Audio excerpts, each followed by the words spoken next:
किसान साथियों नमस्कार। आप देख रहे हो एम के किसान यूट्यूब चैनल। किसान साथियों आज की इस वीडियो में हम बात करेंगे धान की खेती के बारे में। जैसे कि किसान साथियों आपकी जो धान की फसल गबोट वाली अवस्था में होती है, जैसे कि हमारी बालियां निकलना स्टार्ट हो जाती है यानी कि चालू हो जाती है, तो हम गबोट वाली अवस्था बोलते हैं। जैसे कि हमारी अब कोई ऐसी की वालियां निकलना चालू हो जाती है, जैसे कि हमारी 2 से 3% हमारी जब वालियां निकलना चालू हो जाती है, तो गबोट वाली अवस्था में हमारी जो धान की फसल होती है तभी हमें कुछ ऐसे कार्य होते हैं वो कर लेना चाहिए। क्योंकि किसान साथियों गबोट वाली अवस्था में अगर हम कार्य कर लेते हैं जिससे हमें बहुत से ऐसे फायदे देखने को मिलते हैं, जिससे हमें बहुत सा अच्छा मुनाफा होता है, यानी कि बहुत से ऐसे फायदे होते हैं तो मुनाफा होता है। जैसे कि किसान साथियों आपकी धान की फसल गबोट वाली अवस्था में या फिर आपकी जो वालियां निकलना चालू हो चुकी है, 4 से 5% या 10% तक आपकी वालियां निकलना स्टार्ट हो चुकी है, तो किसान साथियों आपके लिए कुछ कार्य होते हैं वो बहुत महत्वपूर्ण माने जाते हैं। क्योंकि किसान साथी वो कार्य कर लेते हैं तो जिससे क्या होता है हम अंत में धान की एक अच्छी पैदावार देखने को मिल जाती है। तो जैसे कि किसान साथियों मैं आपके लिए गबोट वाली अवस्था से बताता हूँ। जैसे कि आपकी धान की फसल गबोट वाली अवस्था में चली है, आपसे 4 से 10% तक आपकी धान की वालियां निकल आती हैं, यानी कि 4 से 10% तक आपकी धान की वालियां निकल आती है, तो आपके लिए वो कार्य कर लेना।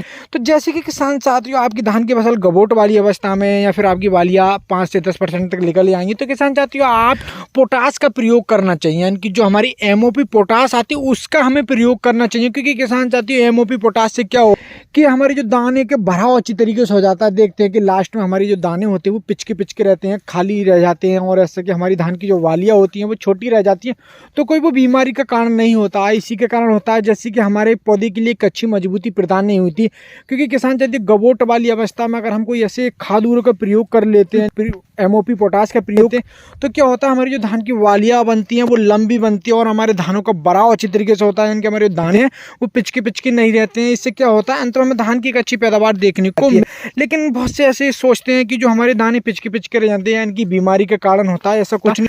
लेकिन किसान चाहते हैं जो हमारे धान की पौधे के लिए कि जब गबोट वाली अवस्था में एक मजबूती प्रदान होगी तभी हमारी जो धान की वालियां वो लंबी बनेंगी और हमारे दानों का भराव अच्छी तरीके से होगा, हमारे दानों की संख्या ज़्यादा रहेगी, हमारा दाना वजनदार बनेगा और हमारे दानों पर एक अच्छी चमक प्रदान होगी, जिससे क्या होगा अंत में हमें धान की एक अच्छी पैदावार देखने को।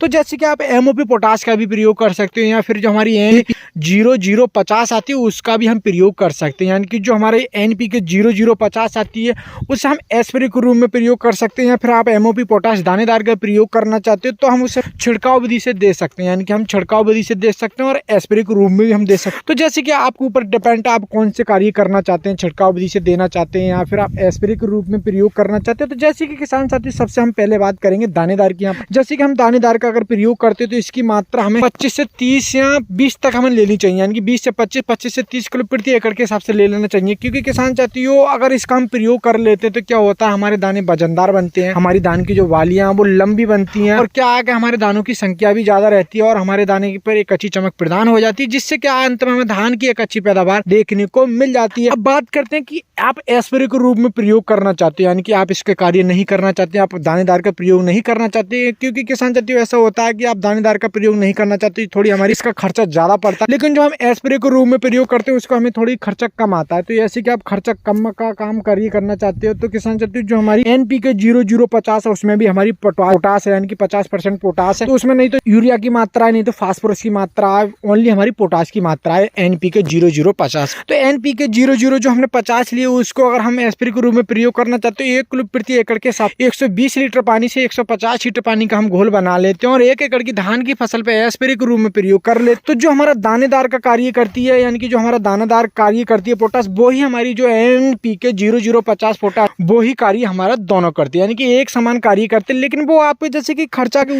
ऐसे कि हमारी जो दानेदार होती है वो उसमें थोड़ा हमारा खर्चा ज्यादा आ जाता है, तो आप स्प्रे के रूप में भी प्रयोग कर सकते हैं। आप अगर दानेदार का प्रयोग करना चाहते हो पोटास का आप दानेदार का भी कर सकते हैं, यानी कि आप दानेदार का भी प्रयोग कर सकते हो। तो जिससे क्या होता है आपकी जो वालियां होती है वो लंबी बनती है और आपके धानों का भराव अच्छी तरीके से हो जाता है, आपके दानों पर एक अच्छी चमक प्रदान हो जाती है, यानी कि अपने दाने वो वजनदार बनते हैं, जिससे क्या होता है अंत में धान की अच्छी पैदावार देखने को मिल जाती है। तो जैसे कि किसान साथियों आपकी धान की जो फसल है गबोट वाली अवस्था में आपकी धान की फालियां जो निकलना चालू हो चुकी है, इनकी स्टार्ट हो चुकी है, तो भी आप ये कार्य कर लेते हैं तो इससे आपके लिए अंत में धान की अच्छी पैदावार देखने को मिल जाएगी। तो किसान साथियों, मैं आपसे उम्मीद करता हूँ धान की पैदावार ज्यादा लेना चाहते हैं, यानी कि आप अच्छी पैदावार लेना चाहते हो। जैसे कि बहुत से क्या होता है कि आपके अंत में धान नहीं होते, वो पिचके रह जाते हैं, तो इससे क्या होता है हमें अंत में धान की अच्छी पैदावार देखने को नहीं मिलती है। हमारे जो धान के दाने वो परा बन जाता है, यानी कि खाली रह जाते हैं और वजन भी अच्छी तरीके से नहीं बैठता। इससे क्या होता है हमें अंत में पैदावार एक अच्छी देखने को नहीं मिलती। जैसे कि किसान साथियों, आपके लिए कार्य कर लेना चाहिए, जिससे क्या आपके लिए अंत में धान की एक अच्छी पैदावार देखने को मिल जाएगी। तो किसान साथी, ये जानकारी आपके लिए कैसी लगी? मैं आपसे उम्मीद करता हूँ ये जानकारी आपके लिए बहुत ही ज्यादा पसंद आई होगी। तो मेरी वीडियो के लिए लाइक करता हूँ, ज्यादा से ज्यादा शेयर कर दें। जो मेरे यूट्यूब चैनल पर नए हैं, मेरा यूट्यूब चैनल सब्सक्राइब कर दें, पास में आप बेल की घंटी को भी दबा दें, ताकि आने वाली हर वीडियो की नोटिफिकेशन आपके लिए पहले से पहले मिल जाए। किसान साथियों, आगे मिलते फिर से एक नई वीडियो में। नमस्कार किसान साथियों।